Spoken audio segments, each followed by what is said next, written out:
Some secrets don't fade with time. They wait, quietly, patiently, tucked away in places no one thinks to look until someone does. And when they're finally uncovered, they change everything you thought you knew about the people you love. For Claire, that moment came on a gray afternoon, 3 months after her grandmother's funeral. The attic had always been a place she avoided. It smelled faintly of cedar and dust, an odd mix of comfort and neglect.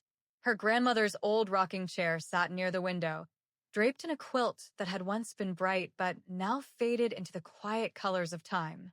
Claire had been up here 1,000 times as a kid, playing hide and seek, but today was different. She was here to clean. Not the kind of cleaning that comes with spring, but the kind that comes after someone's gone.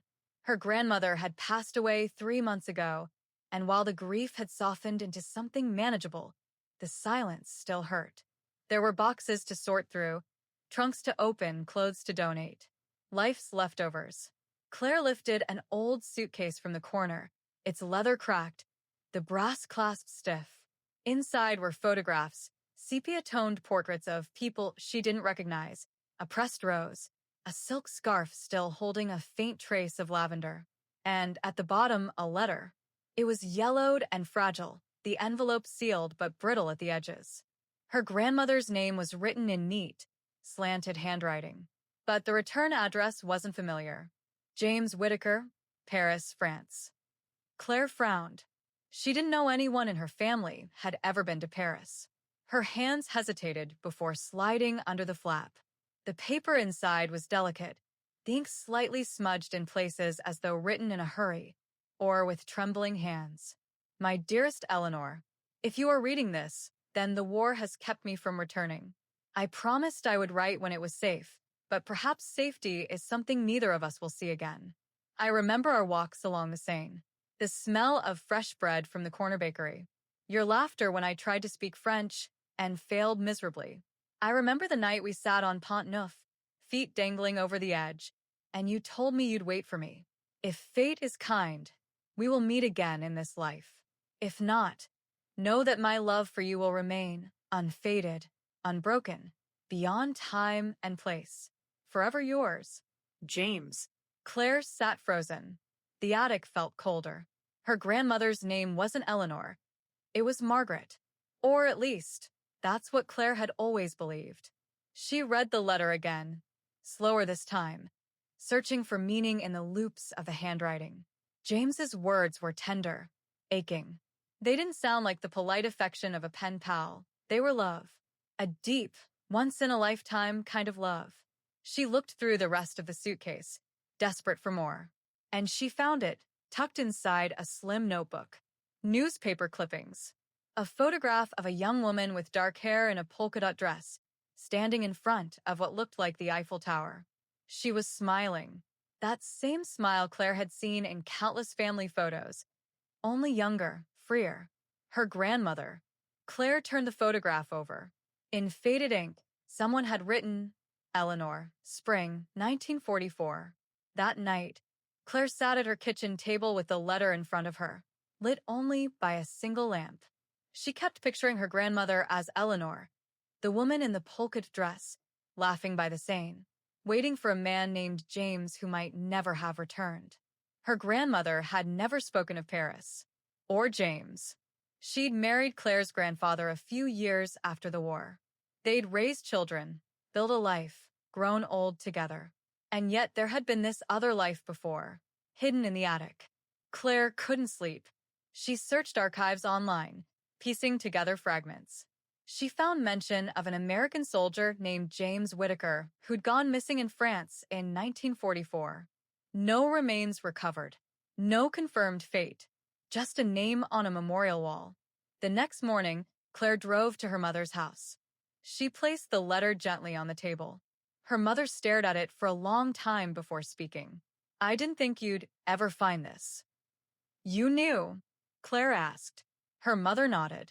I found it years ago when I was a teenager. Your grandmother told me James was her first love. They met in Paris when she was working as a volunteer nurse during the war. He was stationed there. They planned to marry after the fighting ended, but he never came back. Claire's chest tightened. Why didn't she tell us? She said some loves are like pressed flowers. You keep them safe, away from sunlight. Not because they're dead, but because they're too fragile to survive in the open. They sat in silence for a moment, the weight of those years pressing down. Over the next few weeks, Claire began to notice small things around her grandmother's house that suddenly made sense. A French cookbook, dog-eared on the dessert pages. A small Eiffel Tower charm on her keyring. The way she'd sometimes hum La Vie en Rose without realizing it. Each detail felt like a breadcrumb leading back to a part of her grandmother she'd never known. Claire decided to visit Paris. Not as a tourist, but as someone following a story, one that had started long before she was born. When she arrived, the city felt like a memory she hadn't lived but somehow belonged to. She walked along the Seine, the river moving slow under the weight of history. She bought a croissant from a small bakery and sat near the Pont Neuf, letting her feet dangle just as James had described. She took out the letter and read it again, the words drifting into the cool Paris air. It struck her then. Her grandmother had lived an entire chapter of her life without anyone knowing, not because it was shameful, but because it was hers. Private. Sacred. And yet, in finding it, Claire felt closer to her than ever. Before returning home, Claire visited the memorial where James Whittaker's name was engraved. She traced the letters gently with her fingertips. "She never forgot you," she whispered, "and now neither will I." Back home, Claire placed the letter in a frame on her bookshelf. She didn't tell everyone about it, not because she wanted to hide it, but because some stories don't need to be broadcast to be real. Instead, she carried it quietly, like an heirloom of the heart. Sometimes, when the evening light streamed through her living room just right, she'd catch a glimpse of the photograph, Eleanor in her polka dot dress, and think about the way love can outlast distance, time, even war. And she understood something new. Love isn't always about the life you share in plain sight. Sometimes it's about the lives you carry in secret, the people who shaped you without the world knowing. The attic was empty now, the boxes cleared. But Claire had kept one small trunk for herself, filled with photographs, recipes, trinkets, and the letter. Not just to remember her grandmother, but to remind herself that every person has hidden chapters, and sometimes finding them can change the way you see everything. One quiet Sunday, Claire sat with her niece, showing her the Eiffel Tower charm. She didn't tell the full story, not yet, but she said, "There's a little magic in our family. Maybe one day, you'll find it too." And she smiled, knowing that love, real love, never truly disappears. This is Donna's Stories, where endings are just the beginning.